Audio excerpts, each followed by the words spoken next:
It begins with a phone call, a young woman's desperate voice, trembling, pleading, echoing through the static of a 911 line. "Please, they're after me. They're trying to kill me." Her name was Shanann Gilbert. She vanished on a spring night in 2010, stumbling barefoot through a gated community in Oak Beach, Long Island. Hours later, she was gone. What no one realized then, what the police would uncover over the next year, was that Shanann's disappearance would unravel a dark, grisly mystery. Along a lonely stretch of sand, on the windswept edge of Gilgo Beach, investigators found not one, but multiple bodies. This was not random. It was a hunting ground, and someone, a man who blended in with everyday suburban life, was killing women, disposing of them just steps from one of New York's wealthiest corridors. This is the story of the Gilgo Beach murders, a case spanning decades, entangling police corruption, online sex work, and the quiet horrors of suburbia. Chapter 1. The Discovery. December 11th, 2010. It was the kind of bitter Long Island morning where the wind whips through the tall beach grass, cutting across the sand dunes like invisible knives. The Atlantic Ocean, gray and restless, pushed waves against the shore with a rhythm that sounded almost like breathing. Officer John Malia pulled his jacket tighter as he pushed through the thickets with his cadaver dog. He wasn't here by chance. For months, the Suffolk County Police had been searching for a young woman, Shanann Gilbert, who had vanished in May after a frantic 23-minute call to 911. But on this day, he was about to stumble on something no one expected. Shanann was nowhere to be found. Instead, Malia's dog caught the scent of something else, something human. In the thick brush, tangled among the reeds, Malia spotted what looked like burlap.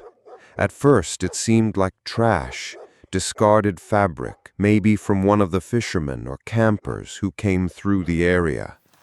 But as he pulled it back, he froze. Inside the burlap sack was a skeletal form, the small frame of a young woman, long reduced to bones and hair. Malia called it in immediately. "Dispatch, this is Officer Malia. I need backup. Possible DOA. Human remains. Gilgo Beach. Over." The remains would later be identified as Melissa Barthelemy, 24 years old, last seen in July 2009, leaving her apartment in the Bronx. Her family had reported her missing, but like so many young women in sex work, her case drew little attention. But Melissa wasn't alone out there in the sand. The following morning, police widened their search, and less than 500 feet from Melissa's body, they found another, and then another, and then another. 4 women, all wrapped in burlap, all positioned within the same quarter-mile stretch along Ocean Parkway, just steps from the surf.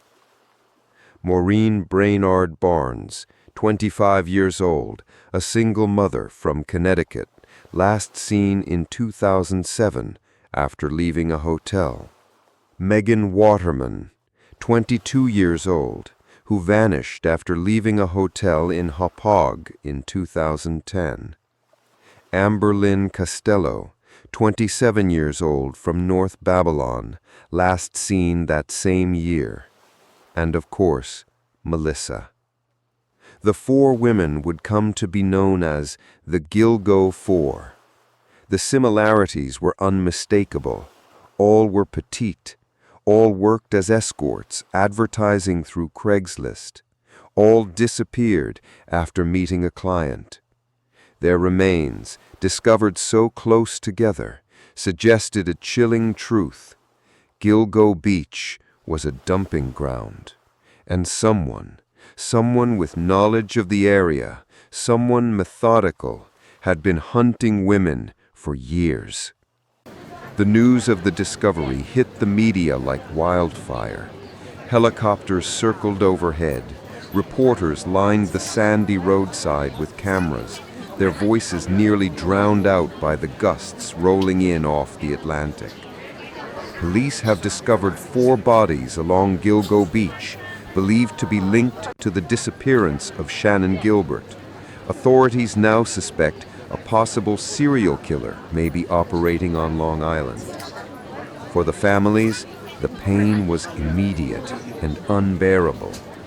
Melissa's mother collapsed when police confirmed her daughter's remains. Megan's sister described screaming into the phone, unable to process the words. Maureen's family, who had waited 3 long years for answers, now had the one they dreaded most. Amber's father later told a reporter, "When they told me they found her, I didn't want to believe it. I kept thinking, maybe it's not her, maybe they're wrong," but they weren't. By December 15, 2010, the Suffolk County Police officially declared they were dealing with a serial killer. But this wasn't the first time the sands of Long Island had hidden secrets. The area around Gilgo Beach had long been remote, wind-swept, a stretch of desolate beauty. Few came here except locals who knew the winding roads or the occasional beachgoer in the summer. It was the kind of place where someone could pull over under the cover of night, drag a body just far enough into the reeds, and never be noticed. And as winter settled in, investigators wondered, if 4 women had been found in just a few days, how many more were out there? This was only the beginning, because the Gilgo 4 would lead investigators to something far darker, far larger, and far more disturbing than anyone was prepared for. Chapter 2. The investigation begins. December 2010. The world now knew that Gilgo Beach was not just a place for summer homes and ocean sunsets. It was a crime scene. Detectives, forensic teams, and cadaver dogs combed the desolate stretch of Ocean Parkway. Yellow police tape flapped violently in the winter wind. The dunes, once seen as picturesque, now looked like burial mounds. The Suffolk County Police Department, already under public scrutiny for how they had handled Shannan Gilbert's disappearance, was thrust into the spotlight. Investigators walked in grids, their boots crunching against frozen sand. Each patch of disturbed soil was marked with orange flags. Crime scene technicians in white suits sifted through tall reeds, searching for clothing, jewelry, or the tiniest trace of DNA. The Gilgo 4 had been hidden in burlap sacks, thick, coarse, utilitarian. Not garbage bags, not hastily wrapped sheets. Burlap. That detail stood out immediately. It suggested premeditation, planning. Someone had gone out of their way to conceal these women in a manner both efficient and consistent. This isn't sloppy. This guy knew exactly what he was doing. You don't bring burlap unless you're prepared. As the investigation deepened, the Suffolk County Police, alongside the New York State Police and the FBI, expanded their search perimeter. And within months, by spring of 2011, the body count grew. 10 sets of remains, 10 lives cut short. Scattered along a desolate 11-mile stretch between Gilgo Beach and Jones Beach. Some were linked directly to the Gilgo 4. Others stood apart.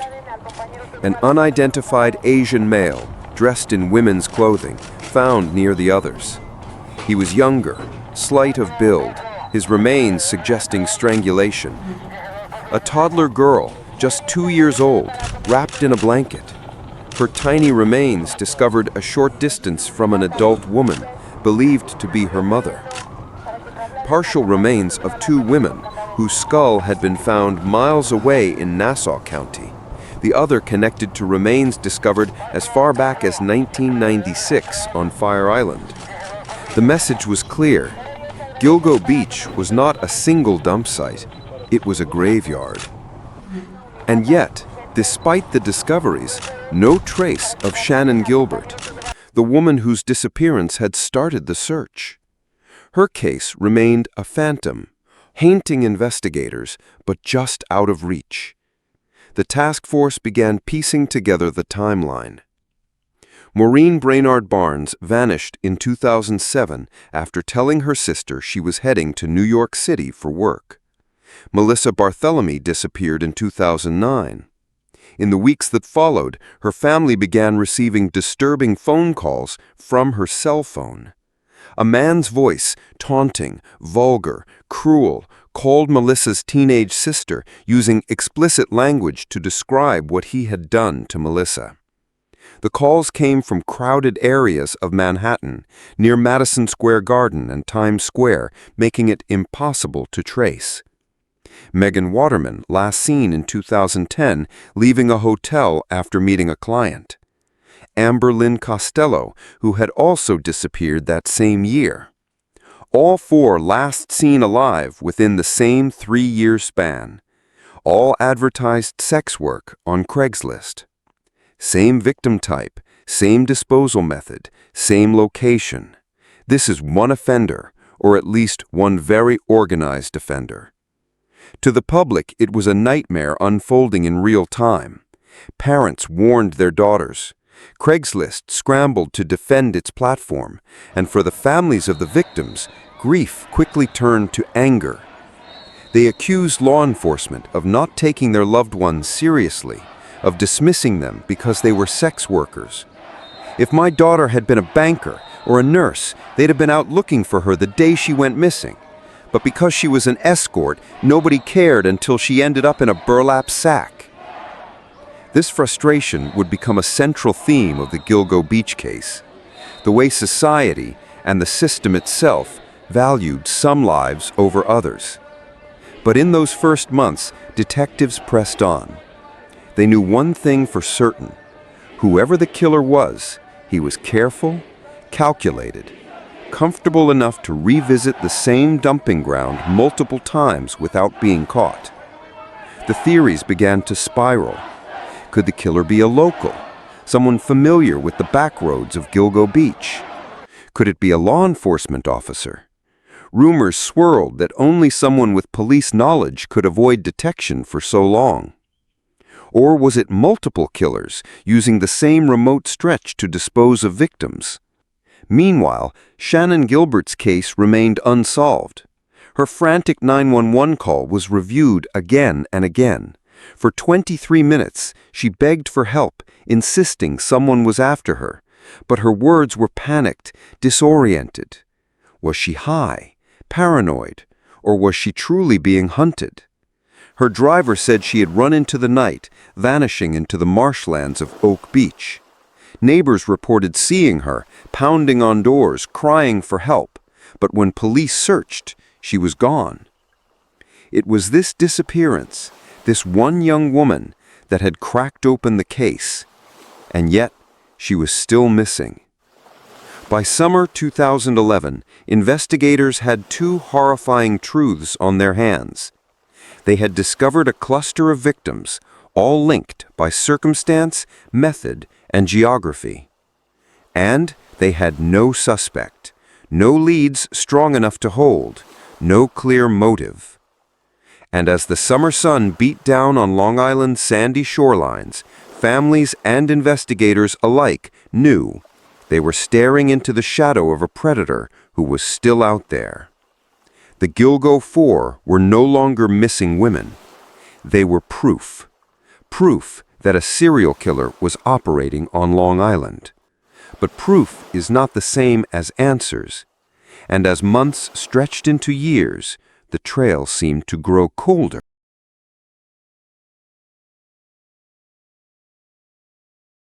Chapter 3. The Suspects and Theories. As the month went on, the investigation into the Gilgo Beach murders grew more labyrinthine. With each body that turned up, the questions multiplied, but the answers, fewer and fewer. Theories piled up, each one darker than the last, and with no arrests to show for the efforts, the task force was under increasing pressure. The media sensationalized the case. Headlines screamed about the Long Island killer or the Craigslist killer, as though the killer's identity had already been revealed.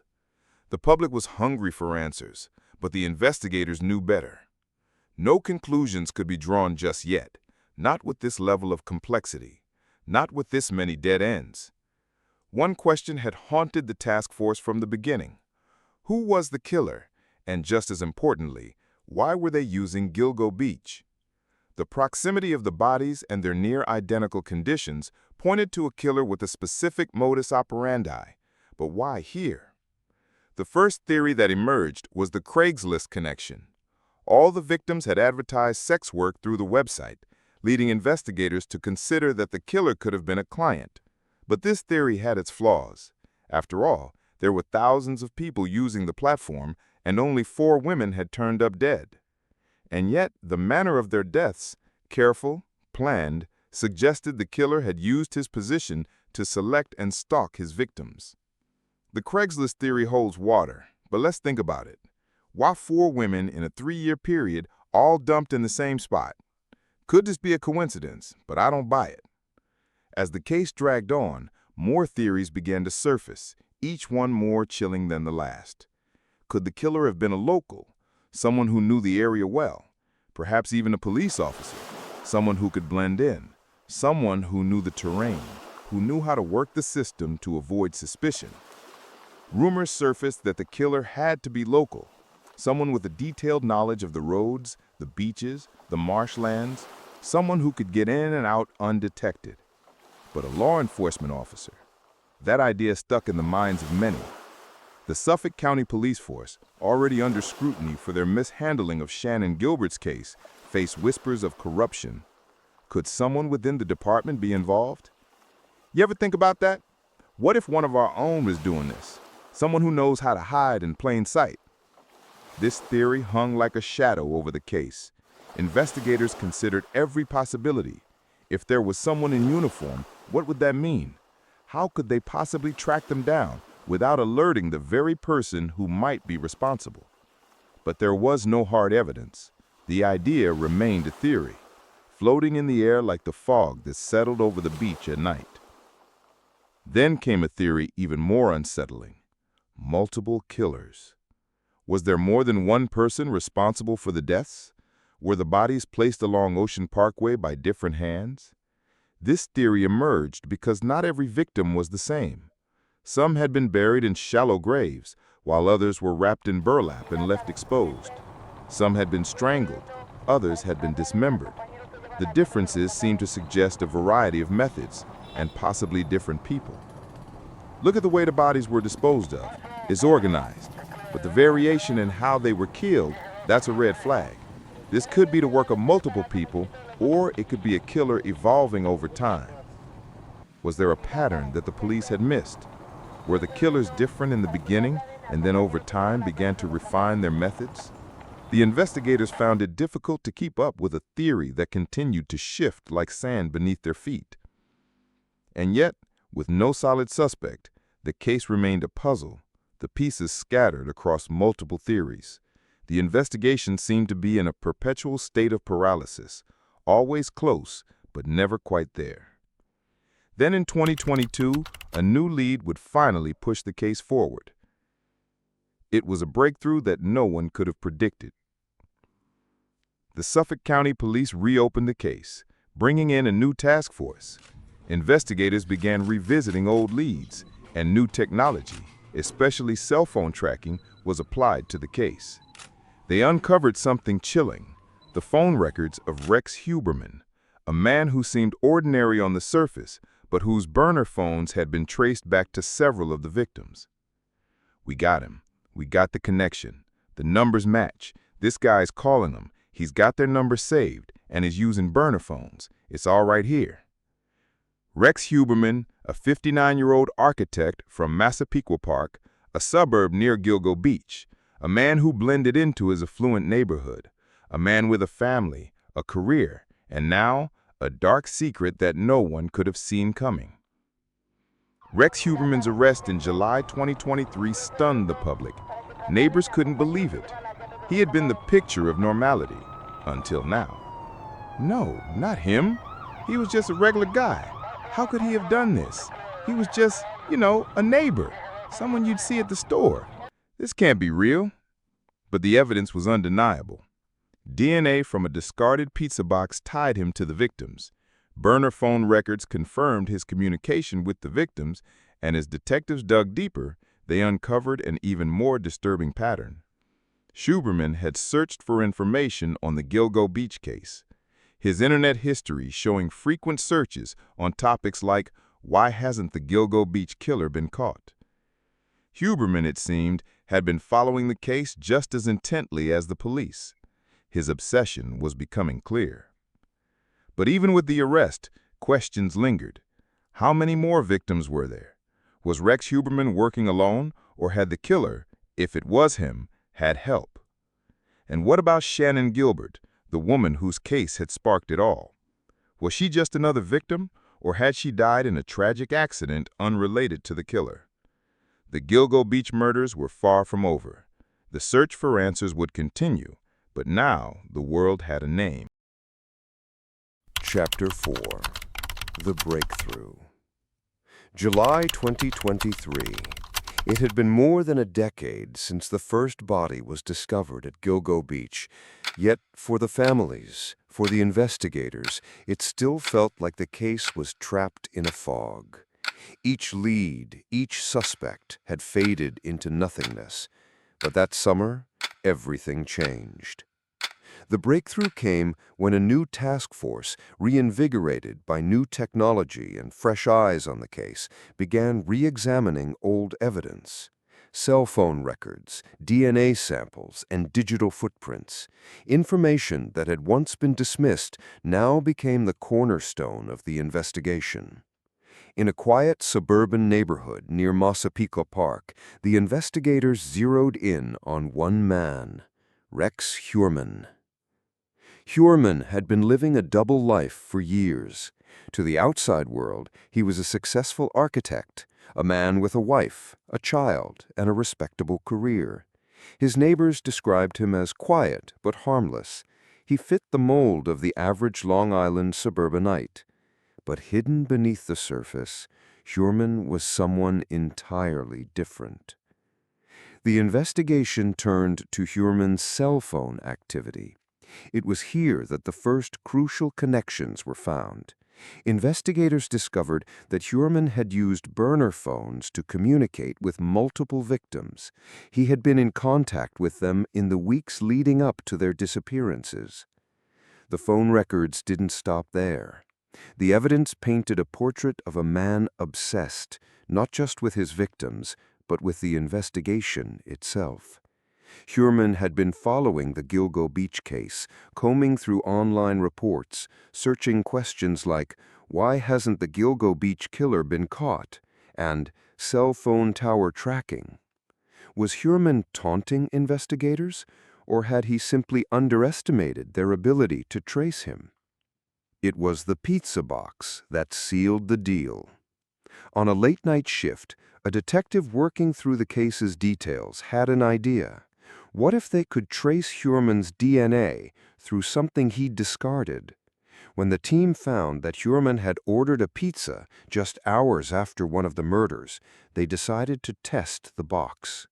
The DNA sample came back as a perfect match. He's the one. We've got him. With the DNA match, the investigators had finally found their man. On July 13, 2023, Rex Huberman was arrested. As news outlets began to report the arrest, the world watched in stunned disbelief. The ordinary architect, someone who had lived right next to the crime scene for over a decade, was now charged with the murder of 3 women, Amberlynn Costello, Megan Waterman, and Melissa Barthelemy. For the families of the victims, it was a moment that mixed relief with profound sadness. But even as Hurman was taken into custody, investigators were left with more questions than answers. Why had he targeted these women? Was he just another predator? Or was there something more to his crimes? What had driven him to kill with such methodical precision?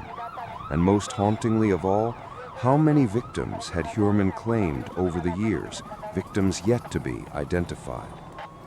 Rex Hurman's arrest didn't mark the end of the case. It marked the beginning of a new chapter. The investigation had just opened up. Rex Hurman is innocent until proven guilty. The evidence, as presented, is circumstantial at best. We will vigorously defend him against these charges. The case against Hurman was strong, but there were still gaps. Shannon Gilbert's case remained unresolved. While investigators were certain that Hurman was connected to at least 3 of the victims, Gilbert's death continued to raise doubts. Her 911 call, full of frantic pleas, haunted the task force. Had she been killed by Hurman, or had her death been unrelated? The investigation's next chapter would have to answer these questions. But for now, the breakthrough was enough to shift the tide. The mystery was unraveling, and Hurman, once an anonymous figure in a crowd, had been dragged from the shadows into the harsh light of public scrutiny. The arrest of Rex Hurman didn't end the search for answers.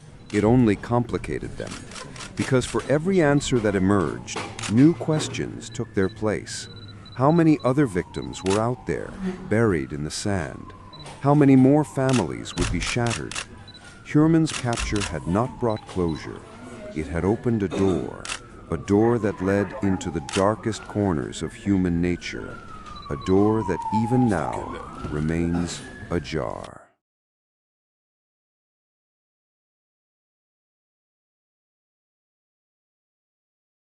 Chapter 5. Inside the Killer's Mind. In the wake of Rex Hurman's arrest, a new question arose. Who was this man? The quiet architect from Massapequa Park had led a life that seemed ordinary, even boring.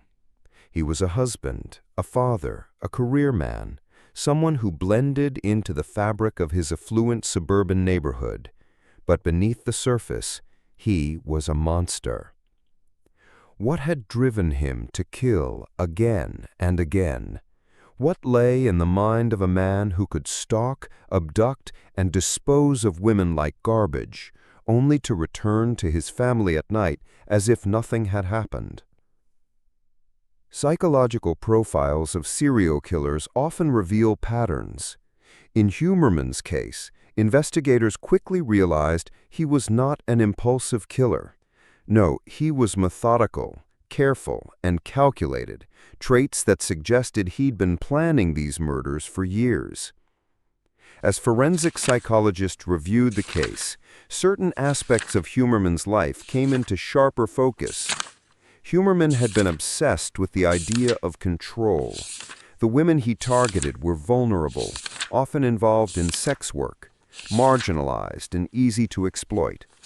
He controlled them not just physically, but emotionally, breaking them down with his manipulation before he took their lives.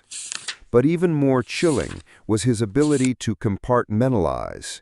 In public, Hurman was a family man, a man who wore the mask of normalcy so well that no one suspected the horror that lurked within. Investigators found disturbing elements in Hurman's internet history. He had frequently searched for true crime stories, specifically those involving serial killers, but also the Gilgo Beach case itself. One of his last searches before his arrest was a query that seemed almost taunting. Why hasn't the Gilgo Beach killer been caught? Was Hurman trying to satisfy his own curiosity, or was he watching the investigation from a distance, enjoying the fact that no one had figured him out? This is typical of a highly organized killer. He's not just killing for pleasure. He's killing because he enjoys the power he has over the investigation, over the police, over the families, the sense of superiority that comes with evading capture. Humerman's crimes seem to be part of a larger psychological need. For some killers, murder is an act of violence. But for Humerman, it appeared to be about dominance. The fact that he was able to keep his dark side hidden from the world for so long spoke to his need to control every aspect of his life and his victims' lives. In his home, investigators found detailed maps of the area around Gilgo Beach. It was clear that Humerman had been stalking the area for years, picking his victims with cold precision. He wasn't just an opportunistic killer. He had a clear strategy. There was another piece of the puzzle that didn't come into focus until later: the preference for women who worked in the sex industry. Humerman, like many other serial killers, seemed to target women who were vulnerable, those living on the fringes of society. It's often thought that these killers choose their victims based on what they perceive as an opportunity to exert control over someone who might be dismissed by society, someone whose death will go unnoticed, at least in the eyes of the public. This idea played into Humerman's larger psychological profile. He wasn't just killing, he was punishing women he might have viewed as disposable. He saw them as objects to be discarded when he was done. But what was it that led Humerman down this path? What made him into the monster he became? Was it something in his childhood, a trauma, or had he simply chosen this path because of the power it gave him? Humerman's childhood was unremarkable. He grew up in a middle-class family. His parents were not particularly abusive. There was no indication that he had suffered extreme trauma, at least not in the traditional sense. But the seeds of his control were sown early. One of the most chilling aspects of Humerman's profile was the psychological mask he wore. While many killers, especially those in organized groups, struggle to maintain their facade, Humerman excelled at it. He was a professional. He kept his personal life and his dark desires separate, almost compartmentalizing them to an extreme degree. And this, perhaps, is what makes Humerman so dangerous. He was not a spree killer. He was not a monster who acted out of blind rage. He was a planner, a thinker, someone who could hide in plain sight for decades without ever drawing suspicion. Psychologists who analyzed Humerman noted a chilling lack of empathy. His interactions with others were all calculated. In one interview with the police, Humerman was asked about his life, his job, his family. He spoke with all the warmth and casualness of a man discussing the weather. Yet underneath it all, there was a detachment, a disconnection from the reality of his crimes. The emotional coldness was evident in his demeanor as well. When shown photographs of the victims, Humerman remained unmoved. There was no recognition in his eyes, no regret, no sorrow, just an empty stare. For a man like Humerman, killing wasn't just a crime. It was a form of self-expression. The murder of these women was an extension of his need for control, a way to prove his dominance over life and death. His methodical nature, the precision with which he stalked his victims and disposed of their bodies, suggested a desire not just to kill, but to organize, to make their deaths something he could shape. In the weeks following his arrest, more pieces of the puzzle were found. A network of evidence, photographs, and even journals showed Humerman's growing obsession with death, with control, and with the women he took. Rex Humerman wasn't just a killer. He was a man who had turned murder into a system, a ritual. And that made him one of the most terrifying kinds of predators. The mind of a killer like Humerman doesn't just appear overnight. It's built over time, layer by layer, until it becomes something monstrous, something that cannot be undone. And in this case, the monster had been living right under everyone's noses for years, carefully, quietly, methodically. As the investigation continued, the deeper investigators dug into Humerman's mind, the more they understood this was no random act of violence. This was the culmination of a carefully constructed psyche, a psyche that had been hiding in plain sight for far too long. Chapter 6: The Trial and Unanswered Questions. It was the arrest that stunned the world. For years, Rex Howman had lived in the shadows, hiding in plain sight as the monster who had terrorized Long Island.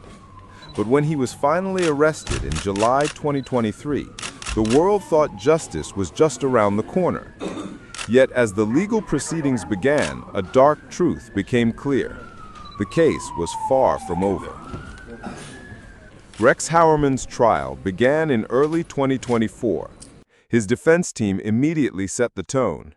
They would fight the charges, not with the denial of the evidence, but by challenging the circumstantial nature of the case. Yes, Howman's DNA had been found at the crime scenes, and yes, he had been in contact with the victims. But was that enough to convict him? The evidence in this case is circumstantial. We will prove that the prosecution has no direct proof that Rex Howman is responsible for these crimes. Our client is innocent until proven guilty. The prosecution's case, however, was built on solid ground.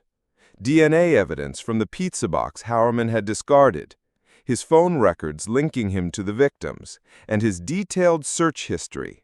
Each of these pieces was a nail in his coffin. But as the trial continued, something more unsettling began to emerge. Despite the overwhelming evidence, doubts lingered in the public's mind.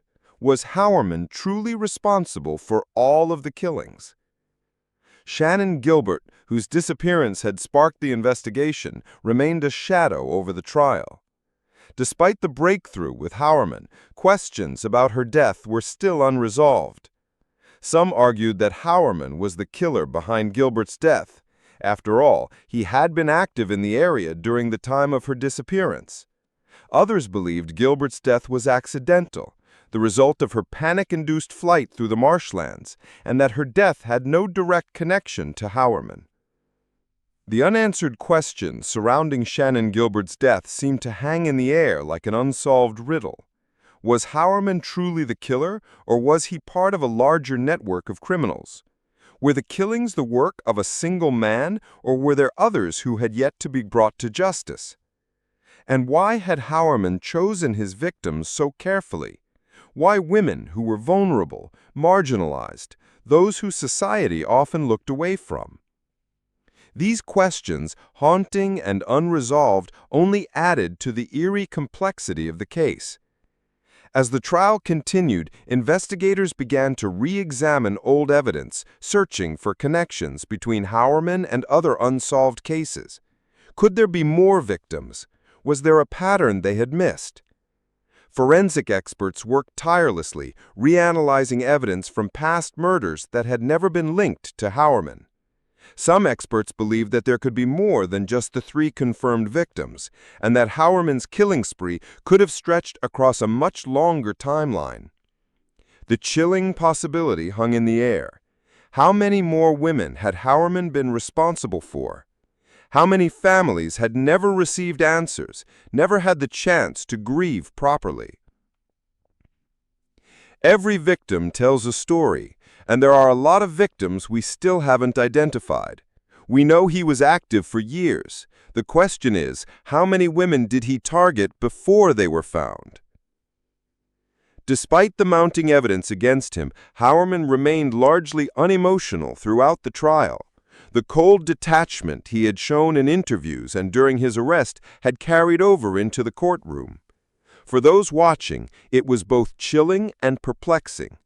How could a man who had committed such horrific acts display no emotion, no remorse? Was he a monster, or simply a man who had learned how to mask his true nature?